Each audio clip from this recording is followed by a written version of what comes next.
La semaine dernière dans la maison du bluff. À la table éliminatoire, les rêves se brisent ou l'espoir renaît. C'est ici que se déroulent les histoires les plus belles ou les plus tristes.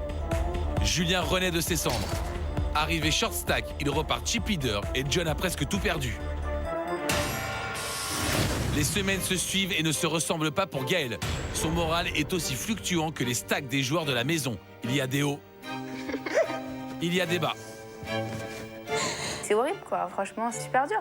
Parce que ce jeu, je l'aime, mais à la folie.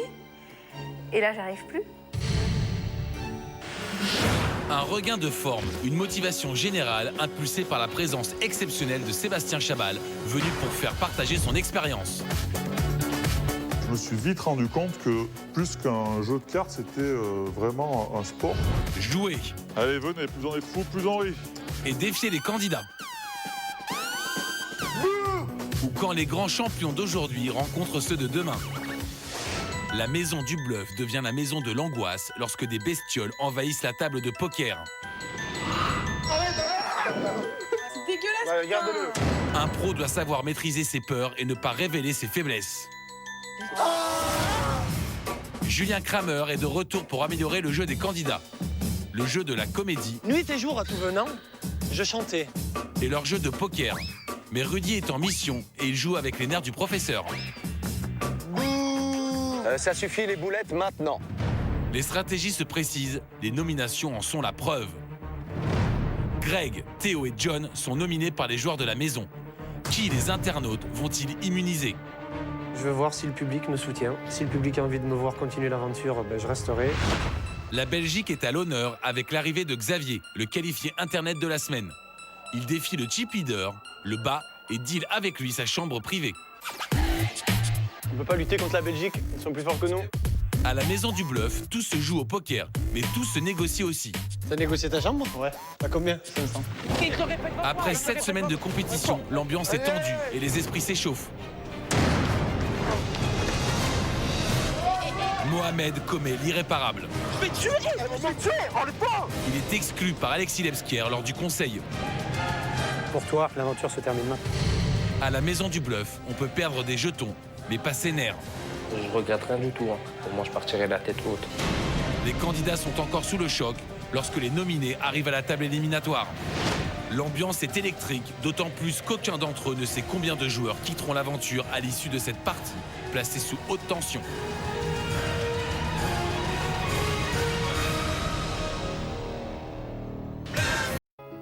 La maison du bluff, ça va beaucoup manquer, surtout le contrat à 200 000 en fait, c'est surtout lui qui va me manquer le plus.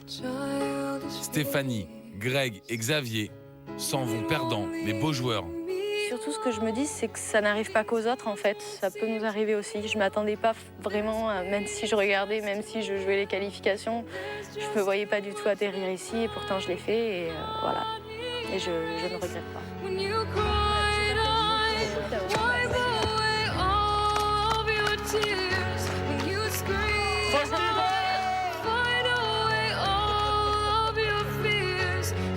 La vie reprendra son cours dans la villa ce soir, mais en attendant, il est temps de faire les comptes. Julien a perdu sa place de chip leader au profit de Théo. Cathy est toujours troisième avec 31 975 jetons. Attention à Nicolas qui remonte à la 4e place. John continue sa descente aux enfers, il est 5e. Rudy, 10 000 taurons à la 6e place. Enfin, Gaël et Caroline ferment la marche. Caroline est toujours short stack. Une nouvelle semaine débute dans la maison du bluff. C'est la dernière ligne droite avant la finale de cette compétition de poker.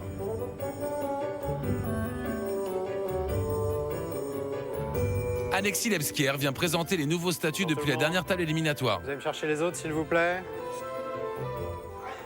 Bien, on va faire un petit bilan de la partie d'hier. On a un nouveau chip leader, Monsieur Théo. 60 combien?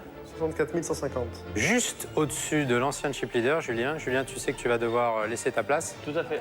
Il y a un nouvel occupant dans la chambre du chip leader. Théo, la chambre de chip leader est à toi. Welcome. Être le nouveau chip leader de la maison, c'est vraiment une réelle satisfaction. Depuis le début, j'attendais mon heure. J'ai perdu mon statut de chip leader. C'est Théo qui le récupère à 4000 jetons près. Donc un chouïa. En ce qui concerne les choses qui ne changent pas, c'est toujours Caroline qui est short stack depuis le début de l'aventure. Ce qui est bien, c'est que les téléspectateurs ne sont pas déstabilisés comme ça, ils savent. Le bonnet d'Anne qui est définitivement sur le C de Caroline. Ouais. Ça fait la 7e semaine consécutive que je suis short stack. Voilà. Donc voilà, je suis plus la short stack de la semaine, mais la short stack de l'émission. Bon, la maison est un petit peu vide en ce moment. Il y a eu pas mal de sortants hier. Donc j'ai décidé de faire entrer 6 nouveaux candidats. Je vous demande de les accueillir, ils sont qualifiés sur Internet. Jérôme, Jonathan, Manu, Nathalie, Virginie, Cécilia, les 6 sélectionnés d'Internet ont participé à un tournoi exceptionnel réunissant plus de 14 000 postulants. Venez là, venez là, venez là. Bon, soyez les bienvenus dans la maison du bluff. C'est que vous l'avez mérité. Le plus simple, c'est que vous fassiez les présentations vous-même. Alors, moi, c'est Jonathan, je suis de Bourges. Et ça fait 3 ans que je joue au poker. Je suis Nathalie, j'ai 39 ans. Je suis de Nîmes et je joue au poker depuis 4 ans. Moi, je m'appelle Cécilia, j'ai 22 ans. Je joue au poker très rarement. Et voilà, j'ai eu la chance de venir, donc je suis venue. Voilà. On va organiser un tournoi avec vous. Et le meilleur d'entre eux fera partie de l'aventure. Qui pourra, comme vous, prétendre empocher le contrat de 100 000 €. Je vous laisse faire connaissance. OK? Bon, on se voit plus tard. Bienvenue à vous.